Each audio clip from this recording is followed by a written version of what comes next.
Good afternoon. I'm Susan McGuire, Director of Professional Development at ACCE, and I'm happy to welcome you to this afternoon's webinar, which will be led by Sherry Pash of Strategic Solutions for Growth. In this webinar, Sherry will explore ways that all Chamber team members can contribute to membership recruitment and engagement, no matter what the size of your staff, be it 2 or 20 or more. So we're looking forward to her presentation today. Before I turn the program over to Sherry, I have a few housekeeping notes. First, attendees are in listen-only mode during the webinar to avoid background noise. Second, after Sherry's presentation, we'll have time for questions, and you can ask those questions by using the question function of the webinar. The question box is on the lower right-hand corner of your screen. Open up the box that says questions, type in your question and send it, and I will read the question to Sherry after her presentation. If we run out of time and don't get to your question, or if you would just like to connect directly with Sherry, she will have her contact information on her last slide. And if you've already typed in a question and we haven't gotten to it, I will send those to Sherry so she can get in touch with you individually afterwards. Also, her webinar presentation slides are uploaded to the webinar panel. If you click on handouts and then click on the PDF, you can download them to your computer. If it is not working for you or you prefer not to do that during the webinar, no problem at all. I will be posting the presentation slides along with the webinar recording. And finally, the webinar is being recorded and it will be posted on the ACCE website on the webinar page no later than this Monday, October 14th. So with that, I'd like to introduce our presenter. Sherry Pash is changing the culture and ways organizations approach membership recruitment and retention. She provides a customized multi-step recruitment and retention program with proven success in net new member growth. Sherry is an active conference presenter for many associations, including ACCE, of course, and the U.S. Chamber's Institute for Organization Management, along with many other state and provincial chamber associations.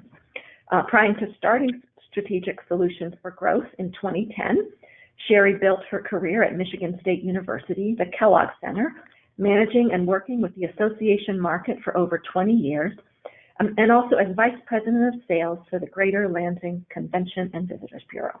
So welcome, Sherry, and I will hand the presentation over to you. All right. Thanks, Susan. I'm excited to be with you guys today, and thank you for taking time to be on the webinar.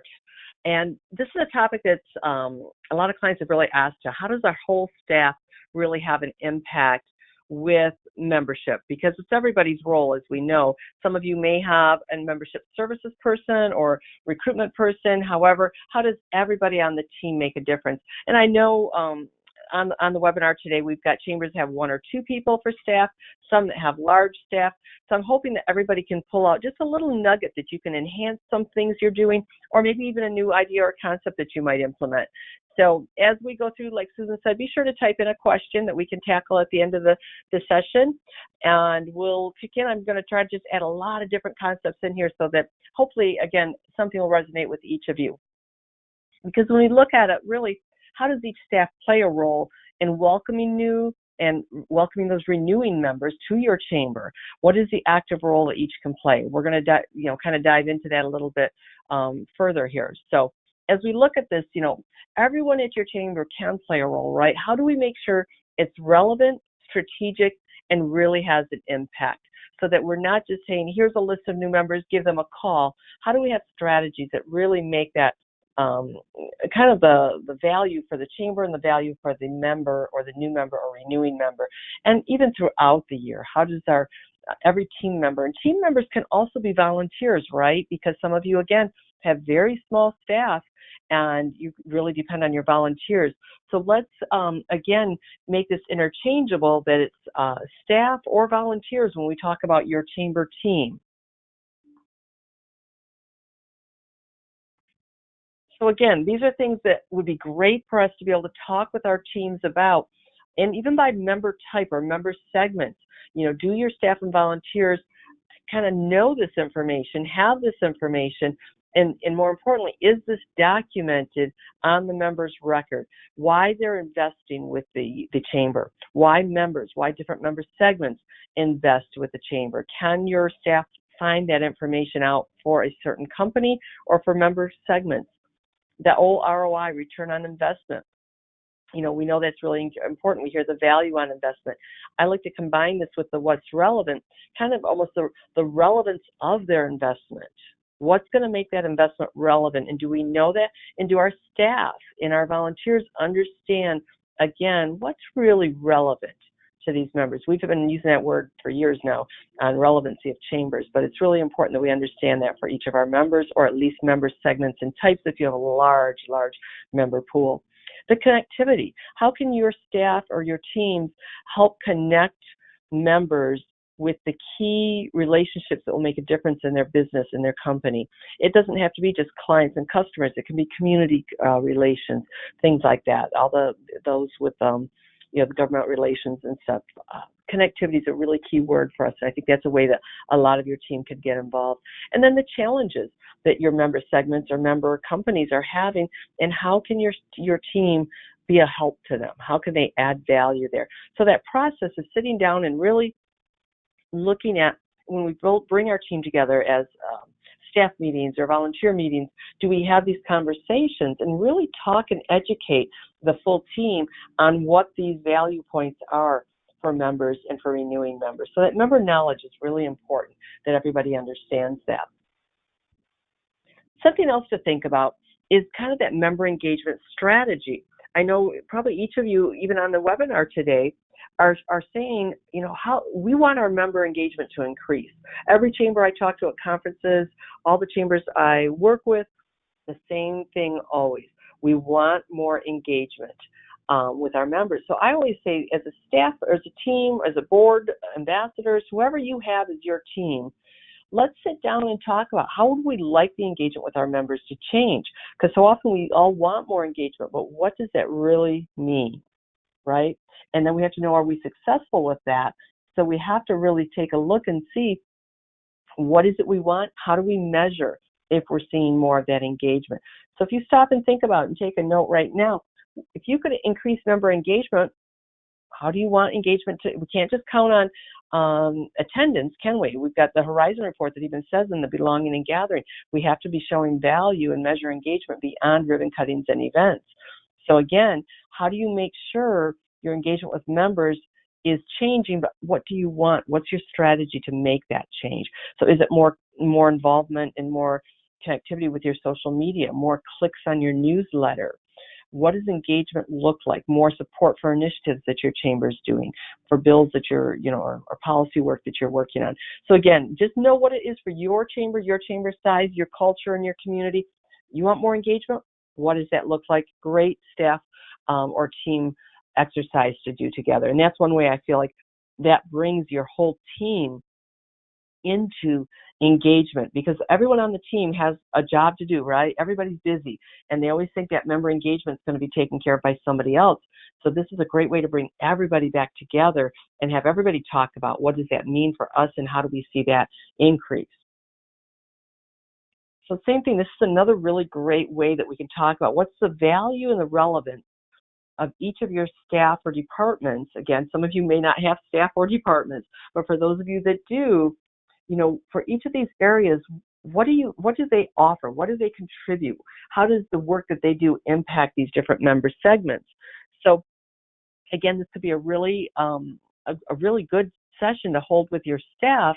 And does each department or staff person really understand their impact for these different member segments, even, business to business, business to consumer, the small or large business, maybe the young professional, a startup, a new member, a long-term member. So again, what is your messaging? And again, how can communication and marketing have an impact on your messaging for each of these member segments? That next generation value. So again, we really want to understand that value and make sure our full team understands how do they impact that value. Because if our teams don't understand truly that they are why members renew, it's not just what the membership person does or the renewal of that invoice, It's what's happening with each of these areas in your chamber, from governmental affairs to education to leadership to workforce, everything that happens in your chamber, that's how the staff impacts engagement. It's really important that our staff understands that process, that they play a role in member engagement and continued investments based on how they impact our companies and businesses. So definitely that value and that relevance we want to keep track of. And this again is a really effective way. I've done this with a lot of chamber teams. This is kind of a tool to bring your staff into the member value or benefit circle, kind of the conversation. So if you look at your team, if it's again staff or volunteers, your ambassadors, your board, whoever your team is, this can be a really great exercise. Some of you on the call I know have done this particular exercise at conferences or IOM, but you want to think about taking this SWOT system that we use basically in the board sessions, board retreats, kind of larger strategy planning, that strengths, weaknesses, opportunities, and threats. And we want to start to pull our full team in and say, how do we start to look at different areas of our chamber, especially the member engagement pieces, and how do we see the opportunities for the rest of the staff to play a role? But when they go through and say, let's talk about our social media, let's look at our advocacy, our workforce. It all depends on the culture of your chamber and how large or small you are, but taking different areas and really being able to do that mini SWOT. If you were to look at your brand or at your social media, say, let's talk about the strengths of our social media, the weaknesses, our opportunities, and our threats. This allows the full staff to play a role in those opportunities, even those weaknesses, threats, celebrate the strengths. So this can be a really great exercise for staff meetings to pull out one area that impacts member recruitment, member investment, member engagement, and just SWOT it around as a team so everybody has some ownership into the different areas that they could work with. Sometimes people will say, we're going to take, and each staff person is going to get 50 members to call this year or 100 members. Let's take even just that small exercise and SWOT it around. What's the strengths of doing that particular way of touching members? What's our weaknesses? We give the names to the staff, but they never make the calls. I hear that happen a lot. Some of you may be chuckling right now. That does happen. What's our opportunities to really make that be a very successful venture of talking to our members? And what's the threats if we don't do that or if we don't do it well? So it's a great little tool, as you all know, the SWOT, to really make some of these engagement growth steps with our staff, with our teams, so that everybody has some weigh in with it and they can help find those solutions through the opportunities. So this can be, again, the SWOT, bringing it out into a full team exercise, can be 15 minutes. I worked with a chamber where we did this with their events, and it became their events within 20 minutes. They had 6 staff people that had amazing outcomes of just to enhance events to be a little bit more engaging and inclusive of more members and such. So anyway, it can be a really strong tool to just look at how do you engage with. Social media, this is not new. You all know about social media engagement. It's huge, but we don't always get to follow through with it as much as we would like and go deeper within our staff.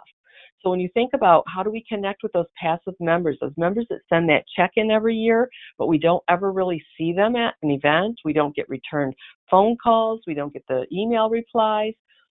Social media is where we want to go find them then. Are they hanging out in social media? Is this where they're posting news about their company, things that are of interest to them? And are we engaging with them where they're hanging out? And this can be a really key engagement step. When you think about, I know any of you have heard me talk, know I love LinkedIn for a member recruitment and engagement tool. That's a whole webinar on itself. You can do a lot with that. And when you think about when a member posts news about their company on LinkedIn or Instagram or Facebook, any of the platforms that you're working with, but when they do post that news and you can share that news, like and comment on it, especially I do like LinkedIn because it's the higher level executives. You as a chamber person are viewed as having a very strong and credible network, a very powerful network in many ways. So when you can take their news and share it through your network, that really does mean a lot to them, almost more than that 3-month email, that touch email or something. So how do we engage and hang out where they're hanging out?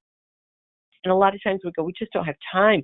But again, you're sitting at a lunch meeting, waiting for it to start, waiting for your person to arrive. You've got 10 minutes. You can do a lot of like, comment, and share on your social media in that amount of time. And then how do we make sure we're getting depth with that as well? And we'll talk about that in a little bit too. But again, this is how everybody in your operation can get involved. Now, some of you, if you're a really large chamber, only marketing people can do it, things like that. And I sure support that because you need the branding. But everybody in your chamber should have an individual LinkedIn business page. And with their LinkedIn business page, they can connect with your members and have some really solid and strong engagement touches. So it is a kind of a key step, I think, if you want depth in your company, in the chamber, and you want depth in their company.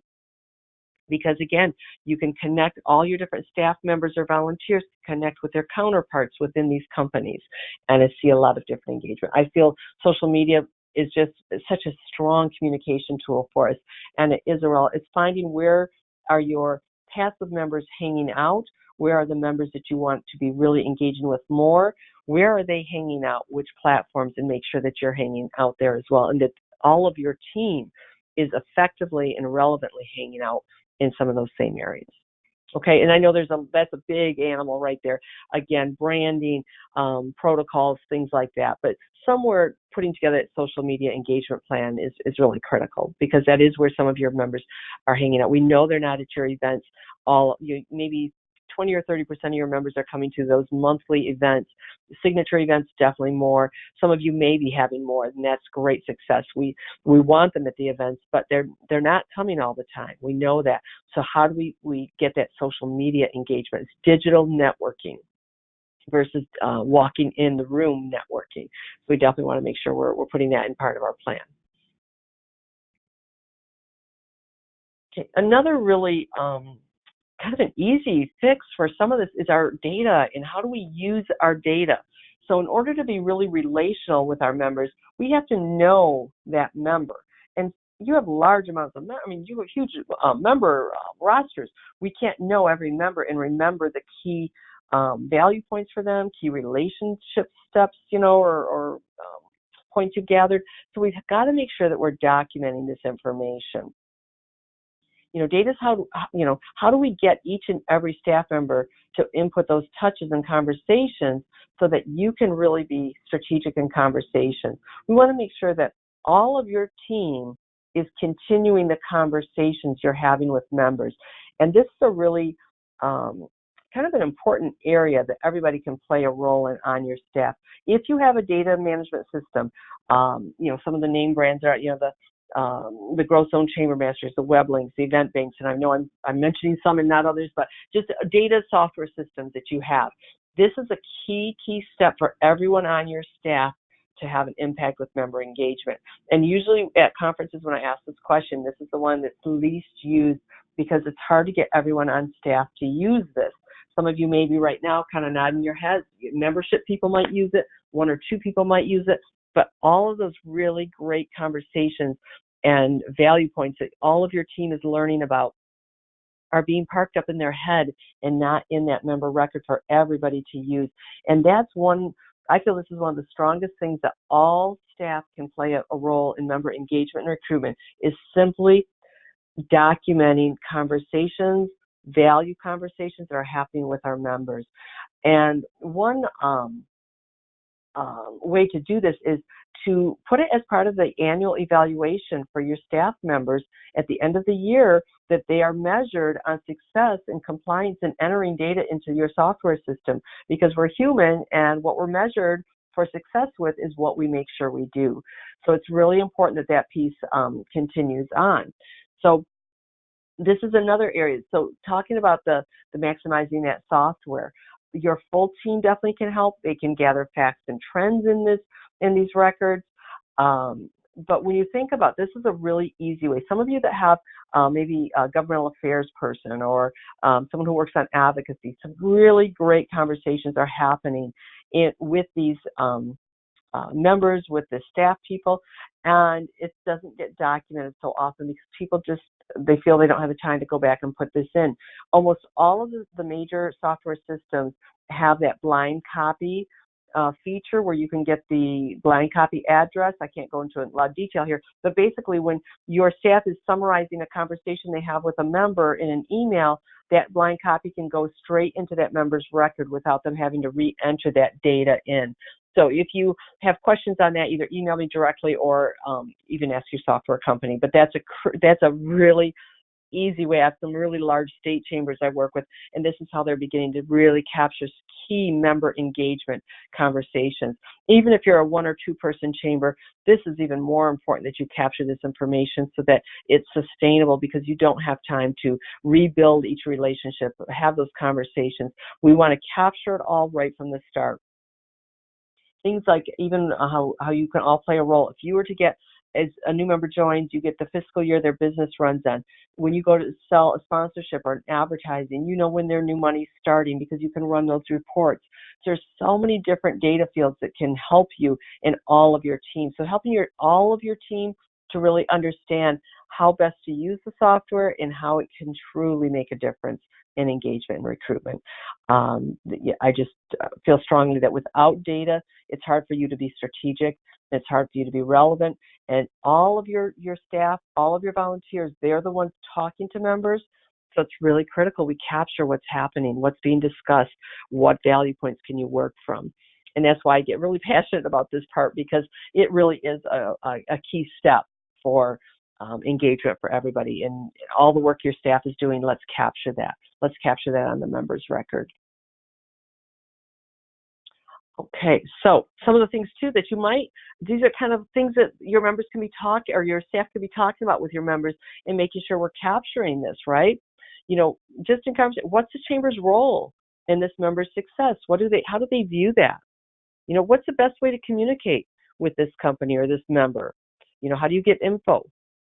When do you look at the chamber communications? What are their expectations of the chamber? What do you fear about your business or your profession or the industry? And what would make your membership so valuable that you would invest annually? These are just good ways to have conversation with members and to be capturing that. Because again, how does this knowledge help your team provide a better service? If you knew some of these different things, would that make a difference in how your chamber interacts with members, communicates with members? So kind of thinking about what each question allows you to do, and what do you think some of the answers might be? But you really, once you start to think about that, you can start to have strategies based on this information. You might have different education, you might have different events, things like that. So again, the more your staff can capture this kind of information as they're talking with members. If a member calls in, ask just one of these questions along the way. Gather informal, we all like surveys and all of that, but just as we talk with members, let's gather information. Let's collect more. And they love having those relevant conversations because it continues to add value for them in their business. And the same thing. A lot of times now, again, if you're a larger chamber, this may not be as big of an issue, but smaller chambers, if you have that receptionist, or even the large chambers that have a receptionist, again, how do you help them have conversation starters, right? Knowing our members, we have to ask the right questions. We have to listen. We all know those basics, right? Hopefully these are some reminders just for some of you. Help your staff that maybe aren't dealing with members day in and day all day long, like your membership people might be, but how does somebody in some of the other departments, somebody who's in accounting, workforce, receptionist, admin, places like, just other work areas, help them understand. You talked about business growth. Tell me a little bit about what makes the perfect client for you. What's the biggest misconception of your business? You talked about rebranding and really trying to get more business in. Again, how do they recruit and retain strong talent? Those of you who have strong workforce or legislative policy issues that you're working on, make sure to be asking those questions, right? So we want to be very strategic in our questions so that we get really some strong business information, but we also need to make sure we're keeping it very relational. That's who we are as chambers. We're relational. We know our members. Sometimes we know more about the member and their families and their in business things than we do on their value that they're really looking for to grow their business or to grow the community, to have a bigger impact in community investment. So it's important that we have those conversation starters that help everybody interact with your members more. Again, some of you have staff that this is not necessary at all, but if you have a volunteer or a staff who maybe is just a little bit more reluctant to call a member or to talk with members, give them some of these conversation starters that all of a sudden have really good outcomes. We don't want to just have someone from your team do an engagement call where we're calling from the chamber. We just wanted to see, how is business? Oh, it's great.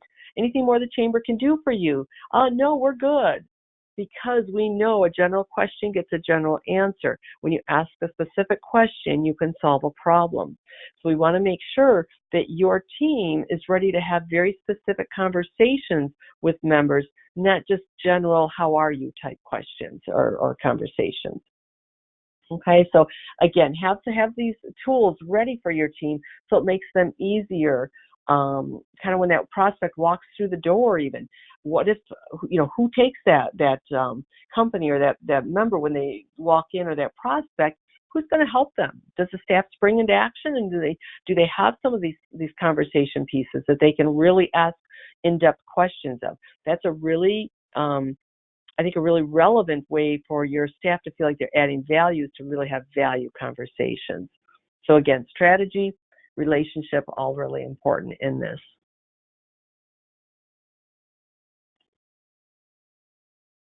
What objections to renewing and investing? And this is kind of a fun exercise. Again, I like to give you on these kind of webinars exercises and processes you can take back into your chamber. But how does your team manage this? Are they using consistent messaging with this? It's a great tool to practice or a great kind of conversation that needs to happen. So when you think about if you were to have, and some people, again, I know your teams are all different sizes, but if somebody had an objection to renewing, I just didn't see any value this year, can everyone on your team, staff or volunteer, respond to that objection more or less in a way to overcome or manage that, or at least to have a really strategic conversation with that member about that? Same thing with a prospect. If somebody walks into your office, if somebody's out doing business in the community and somebody were to start a conversation with one of your staff or volunteers, but they do have an objection or a hindrance to them investing, I just don't have time to be that. Oh, business is strong. I don't need the chamber. There's so many, right? Objections to renewing and investing, and that's a whole nother session on itself, more or less. But you want to make sure that, one, you feel comfortable in how we manage that feedback and how do we really overcome that, but how does the rest of our team overcome that? Does everybody have that ability to have that conversation? If somebody is picking that phone up and somebody's getting ready to drop, can anybody on your team have that conversation, or are we trying to turn them over to somebody in membership to talk about? And again, some of you are the sole person of all these departments, so you're having to do all of this with yourself or one other person. So you want to make sure your ambassadors perhaps are able to talk about how they might overcome some of those objections of no value, no time, no money, business is going strong. I'm thinking of some of the ones I hear quite often. So again, really, this is a key step, I think, for helping your team feel confident. And sometimes they are more excited about making calls for renewals or for even recruitment when they feel very comfortable that they don't have these unknowns that they might walk into. You want to practice these different objections as a team so everybody feels very confident. If they heard one of these, they can really have some really strong conversations that would feel like they had maybe some answers, some ways to tackle some of these objections, okay? So I think that is again, just a staff meeting. If you do weekly staff meetings, this is a great thing to throw out, and maybe once a month you do some of this type of conversation and document them and get some written tools on when you hear this objection, this is how we overcome that, and make sure everybody has that, because if they're not dealing with it each day, it can kind of catch people off guard. Again, some of your chambers have teams that have been with you for many, many years, very strong, but for that new person who's coming on board, for that person in your team who doesn't talk to members all the time and might just see or hear something like this, or doesn't understand, again, gosh, I hear people say they don't have value. Why don't our members see value? Well, let's talk about that. Did we know what value meant to them? How did we connect them with the value they were looking for? So a lot of different ways you can take that deeper. Okay, so it tied to that, this goes kind of along with what we're talking about. Do all of your staff understand who drops and who doesn't renew, and really understand the why? This is where we want to make sure we're educating our full staff on why members drop and how do they in their roles play a part in changing this. So this is again where each week or probably each month, bringing your drop members to your staff meeting. I know I'm taking over all your staff meetings now. I've got all these things, but if you take kind of spread them out through the month, it's not too overwhelming. But when you bring the drop member list and talk about what industries are dropping, what size companies are dropping, who, does anybody know this company? Are they in their first year of membership or their third year of membership? Really pull out trends, but more importantly, make sure that your full team understands what is happening with your drops. We can learn as much from our drops, and we can also set strategies based on our drops. So it's really important that we look at those a little deeper than just why did they drop, who is dropping, and still the why, but more trends of who is this, what's the data on them, and how many do you see? Do you all of a sudden see that a large portion are dropping at the third year, not the first year? What do you start to see? And then also that drives who we're going to recruit, right? We don't want to keep recruiting those who are dropping. Let them come find you. But I think this is, again, where it's important for especially those chambers that have a lot of different divisions or departments. And even if you're a chamber of 4 people, maybe or 4 staff, maybe 1 or 2 people bring the drops in, but all of us need to talk about it. All of us need to understand, again, why they're dropping and how does each staff member play a role in that. And that needs to also be recorded on that member record. Okay, so that you can refer back to that information and set up some custom fields in your software so that you can query some of that data, right? So maybe you add some custom fields or affiliate codes, whatever system you have, that says how many years, were they a member before they dropped. Add some different criteria that you could run a report that you can start to see, okay, what industries are dropping, who's dropping, what year are they dropping, or put the dropped report into an Excel and sort it that way. Lots of different ways to do it. I won't get into the weeds with you on that, but it's really key that we educate on that, okay? And also, perfect member referrals, right? Your staff and team can really play a part in new member referrals. And again, if you're a small team, it may be just referrals coming into you or your staff. If you're a team of 3, 4, 5, 10, 20, that referrals can come into the person who does your recruitment for you. So we really want to, train the team on what makes a great prospect, kind of the prospect levels, A, B, C's. A lot of you at conferences have heard me talk on those. I know there's the quadrants that kind of match right up to those. But those really great level members, those mid-range that are the mainstay of your membership, and then those C levels that come in and churn. I don't have time to go into all of that, but basically helping your team understand what are really great members for you and what are the different levels of membership, so that they can then say, if I'm going to bring a referral, I want to bring referrals for those members that will sustain, those companies that really need to be a part of what we're doing, who need to invest. Moving away from, again, that word joining, but that company can invest in their company, their employees, and the community by being a member of the chamber. So with that, though, again, we want our team to understand what makes a good referral, right? What conversation has taken place to date? Because a referral means they've had a conversation and they know that this is a good referral to pass on to our membership team or to whoever, if it's, again, yourself. Again, before you take the time to spend on that referral, we want to know, is this something I should be spending my time on? But again, details you know about the business or contact. So if you have a staff member, an ambassador, somebody who's giving you a referral, we want them to have some of this information for you. Is the person expecting a call from the chamber? Is it a warm referral at that point? Or have they basically they saw a sign that said this new company's coming to town and they gave that to you? Well, that's more just a lead, right? We can kind of do drive-bys. We can go through directories. You want referrals that have had conversations with them. You'll take the leads too. But when you're looking at what your staff and your team can help you with, it's bringing in true referrals that match the sustainable member that you're looking for. So this is a template I've got, and I'll be glad to send it out. It's really easy. You can make one up. Similar. Now, this may be a digital template for you as well. It depends how your chamber works a little bit. If you are doing it with a paper that somebody's bringing into the office, have them staple that business card to it.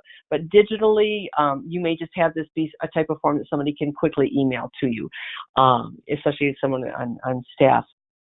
But make sure they're completing that and giving that to you in one way or another, and that makes that a really warm referral. And this is, I hear from a lot of clients looking for, how can our staff help with referrals? How can our ambassadors bring us better referrals? A lot of you may have really strong ambassador teams, and some of you may be saying, I wish my ambassadors could bring me some referrals even. But help them understand what a good referral is for you, because if we don't understand it and we don't share it with them, they're going to bring you whatever company they see or hear of and such. So help your team really bring in some strong referrals for you. Another thing to think about is basically, how do we make sure our team is talking relationally about the transactions we do? You know, are they calling? Do you have some people on your team who call for renewals? I'm calling to talk about renewing your membership, or I'm calling to talk about how we might remain a part of your business strategy this next year. You know, same thing. I mean, this is, again, sponsorships here, just an example of how to keep it relational. I'm calling to talk about exposure to the targeted market you shared would mean a difference to your business growth. So again, how do we make sure we're moving our transactions to relations? You know, it's an investment for your company is pending versus your invoice is overdue. So you might talk more about that investment for the company is pending, or it's risking a gap in benefits, not just your invoice is past due. Want to see if you're ready to take care of that. That's about what we need and want. The relational keeps it what's important to that company, what's important to that person. So again, this is a really key spot that your staff, your team, your volunteers can help you move away from being a transactional chamber to a more relational chamber. And sometimes our lists are just so long, aren't they, of things we have to get done. We're just checking them off, renewal call done, boom, boom, boom, and opposed to having a true voicemail that's relational. You have a better chance of getting an email or a voicemail returned or replied to when you keep it relational of what's important to them versus just the transactions we're trying to check off. And we just get so busy that we find that happens. It gets easy to do. Okay, another area is internal interruptions, right? How many of you, if you're a one-person office, you only got yourself to blame for an internal interruption. But most of us have maybe two people, 1.5, and hopefully, I know there's a lot of chambers on here that have full-size, large teams, 5, 6, 10, 20 staff people. I know when I ask this, almost always people start laughing because we have as many internal interruptions as we do external. People will say, the members are always calling in, and that's great. We want our member interruptions. It's those internal interruptions that this is how the staff can really play a role in helping.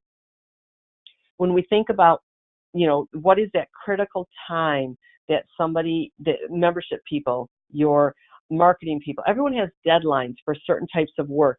If your job involves talking to members or prospects, and really everybody's job does at the chamber, how do we make sure that we're keeping that red time protected? That's the key time to talk to companies, members, businesses, prospects when it's not right near lunchtime. It's not the beginning of their day, the end of their day, all that old selling window time that some of you may have learned about.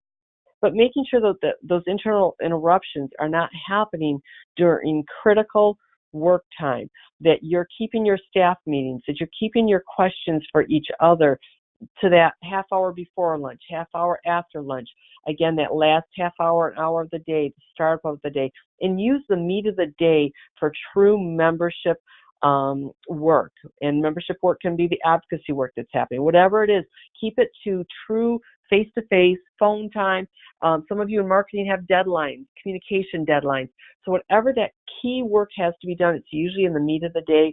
Save those internal interruptions for each other outside of that. Give yourselves permission to that. Talk to your team in a staff meeting and say, do we all agree we need to keep our internal interruptions to a minimal during our prime work hours, which is that 9 to 11:30, that 1:30 to maybe 4 o'clock. So again, you can help each other be more productive by just setting up systems to minimize those internal interruptions. Always have them. We'll always have them, but how do we minimize that? Okay. Okay. Welcoming new members, renewing members, helping them feel that they really, are a part of a relational community. So how do we make sure everyone on staff is ready to really welcome and engage new members?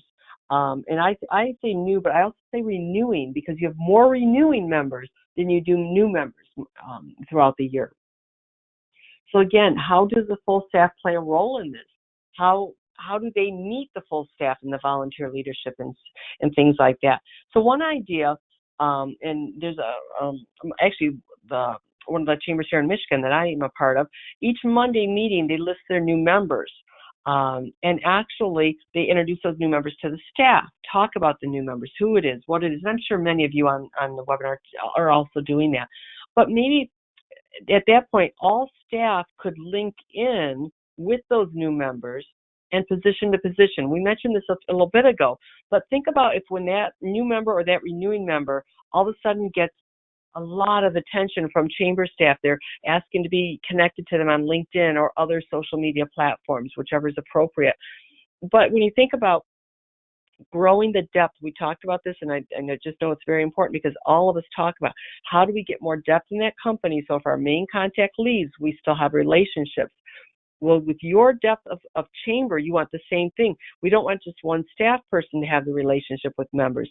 So when we can get the different departments, different positions in our chamber to connect with their counterpart at a company, the accounting person to the accounting person, marketing person to the marketing person, all the different roles that you have, connecting, all of a sudden you're building depth in both areas, the company and the chamber staff. And again, it starts to show that value deeper. You start to see what's important to that company by having those connections.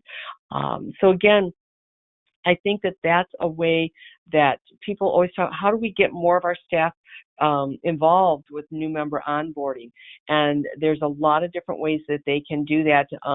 The in-person, a lot of people do the chamber orientations, Chamber 360, lots of different names for them. But how do you keep it exciting? How do you keep those digital, do you do digital orientations, things like that? But I just like where each of your staff can play a role in onboarding, in welcome calls. They can, again, everyone is so busy, and I get that. So what's quick and easy that they can do, and this is one step that's a really easy step for people to do, that social media welcome. And most all of your companies are going to be within that range there. But also, again, those conversation starters we talked about, you could assign a different staff member each month that they welcome the new members outside of anybody that's doing it through ambassadors, membership, but they now welcome new members and they have some really strategic conversation points that they start with them. I think it's really important for your members to know the chamber is bigger than the membership person they talk to, that they understand the full resource that they have with all these different experts and different areas that can help their business. So, all right, so that is 2:45, right where I need to be. So yes. So anyway, this is the last one. I do put this slide up here, and it's on your handout, so you can always feel free to text that and get additional handouts or that template for the referral. If you sign up for that, I'll send that out to you. But more importantly, too, is just here's my contact information. Do feel free to email, especially if we don't get to your question. If you've posted one, or if you have a question you'd just like to reach out with, feel free to do that as well, and I can see what we can do for some time to talk about that. Susan, do you have any questions at all at this point, or were people just kind of moving along? Okay, well, thanks, Sherry. Yeah, I don't have any questions yet, but folks, now is the time. If you have questions for Sherry, just open up that question box and type in your question. I will read them out. The first question is, I missed the text number. Is that how we get the slides? Well, Sherry, maybe you could go back to that number, but Christine is asking the question. I will also be posting the slides for this webinar with the recording. It sounds like Sherry has some other resources that you can get as well by texting the number she's provided. All right. Perfect. Any other questions? Lots and lots of great information and ideas, Sherry, and we really appreciate you providing them for us. Well, I hope everybody found just a nugget or two to pull out, maybe one enhancement.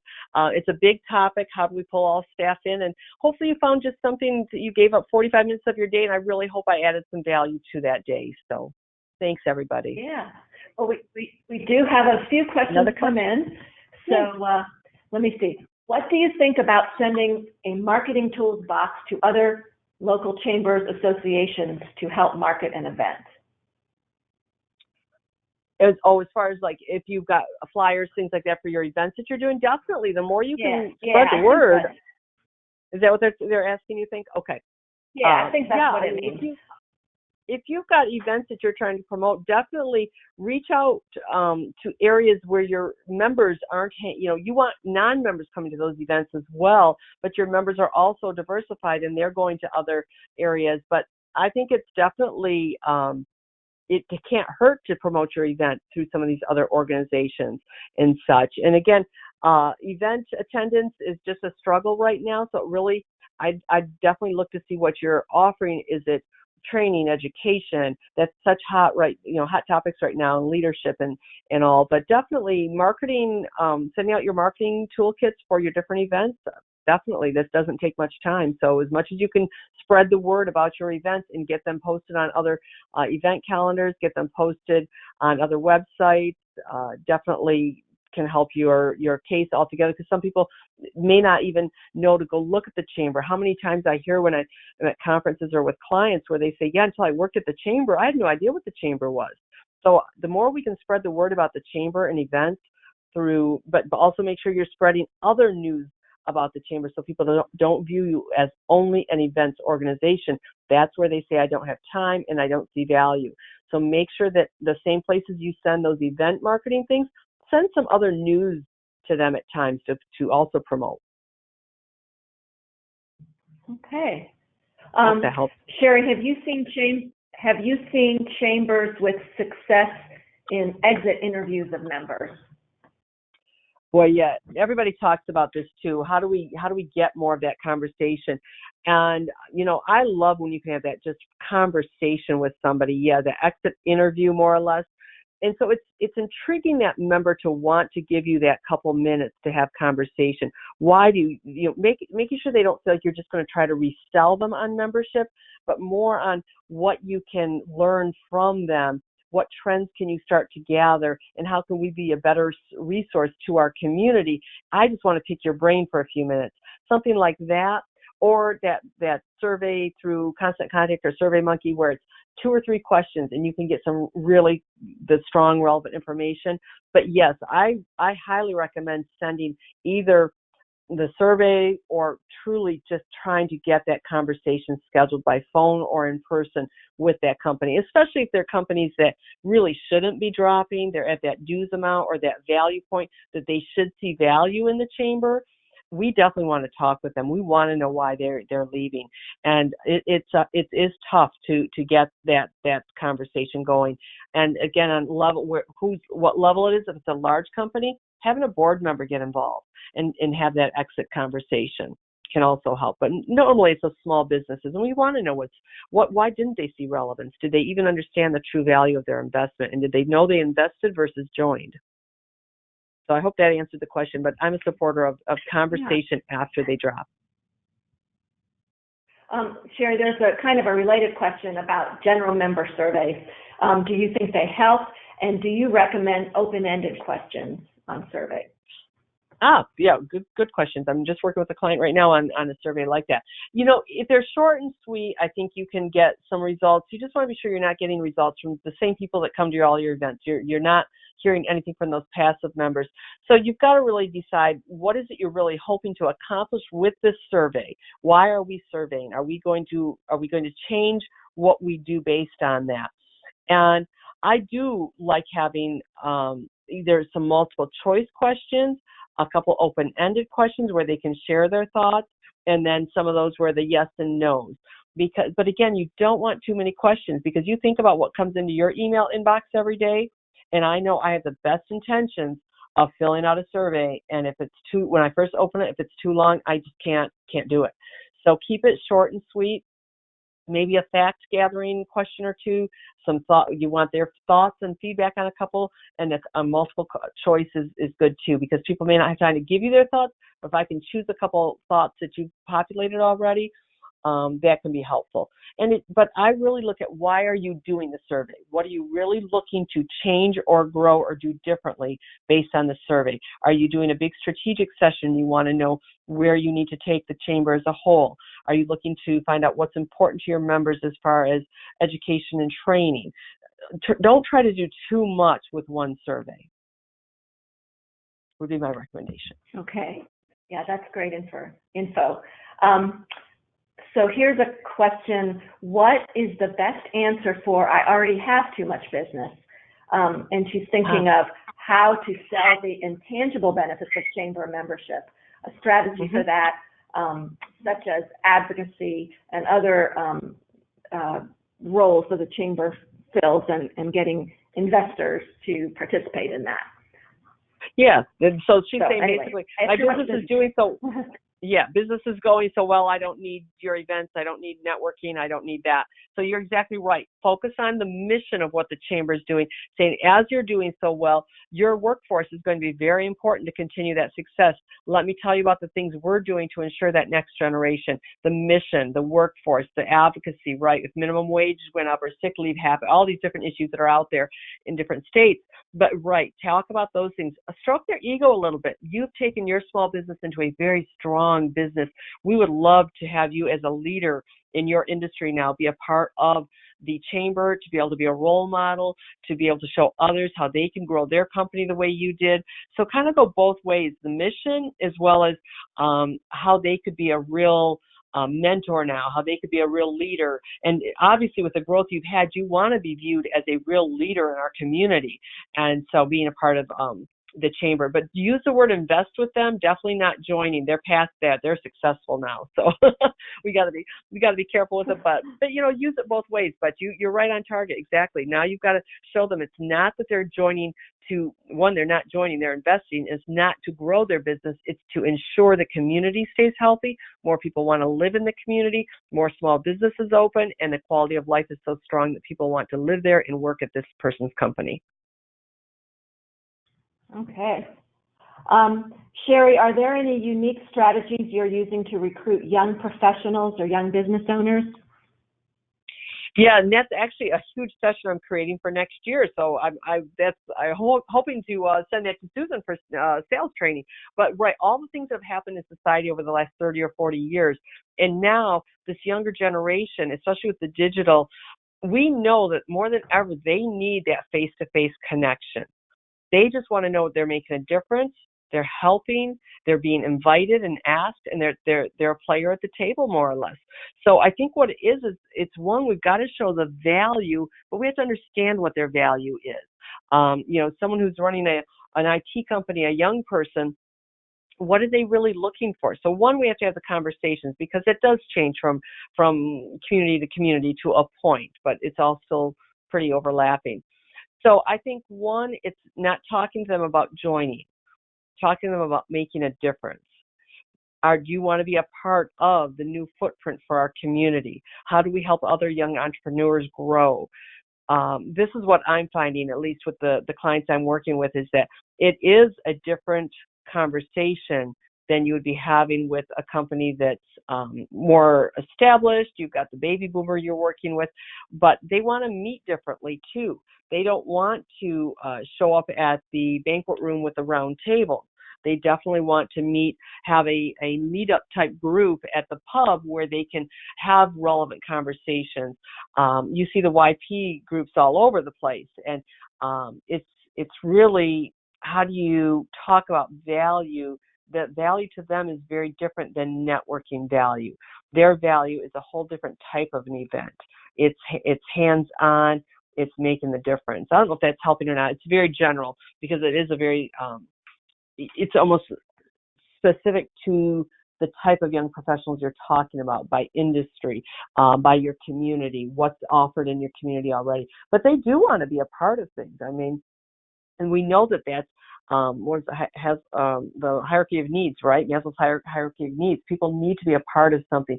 So I think it's, how do you talk to them in a way that's important to them? You're not going to talk about the networking. I know I just repeated myself, but I hope that helps a little bit. And that's a bigger conversation, and it's definitely a whole nother session that I'd like to go into in more depth at this point, because it is we've got to capture that next generation. Those organizations and chambers and associations that are having the most success are doing it by engaging that next generation in. And chambers of all can definitely do that, because this is where they come together as entrepreneurs, as business owners, as new executives within a larger company. They want to have that social circle. They've got it digitally, but you can help them find that through their work by, again, the different causes they can get involved with that you can, the workforce and such. So taking what you do and turn it into making a difference versus growing your business. Maybe that's a short way of saying that. Okay, yeah, that's great. I think we have time for one more question. Can you recommend a successful membership drive strategy?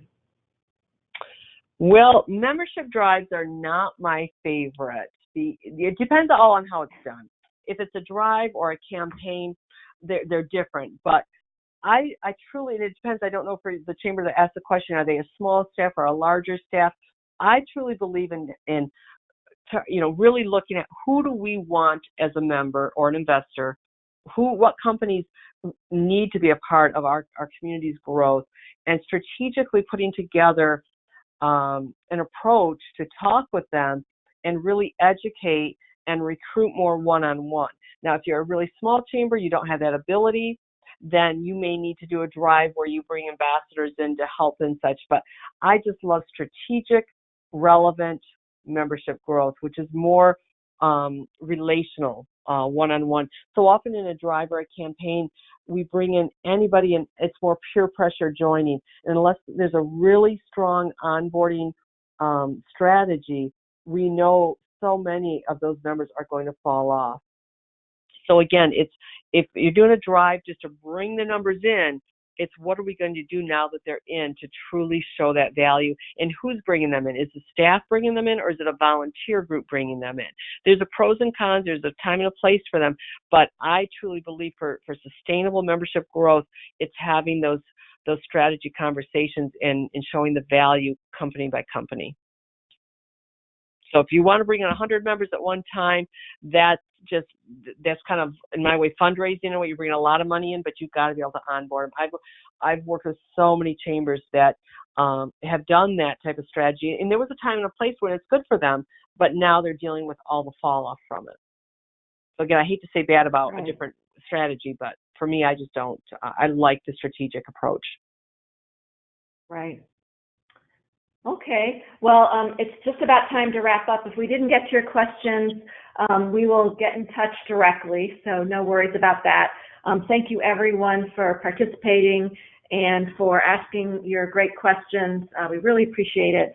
Just a reminder that we will post a recording of this webinar on our ACCE webinar page by Monday the 14th, and you can get to that by clicking on Professional Development on our website, hovering over ACC University Online, and then clicking on Webinars. So it will be there along with Sherry's presentation slides. Our next ACC University webinar will be Thursday, October 31st at 2 p.m. East Coast time. We're going to be presenting on our Certified Chamber Executive Program, designed for experienced leaders. The CCE is the highly recognized designation for high-achieving chamber professionals. So learn all about the process and how it can take your career to the next level at our webinar, which will be led by our CCE Commission, Linda Raby and Matt McCormick, Chair and Chair-elect. And you can register for that webinar on our events page, same as you did for this webinar. So thank you again, Sherry, for taking the time to present today's webinar, and thanks everyone for your participation and your interest. I'm wishing you all a wonderful afternoon, and we will see you on the next ACC webinar. Bye-bye.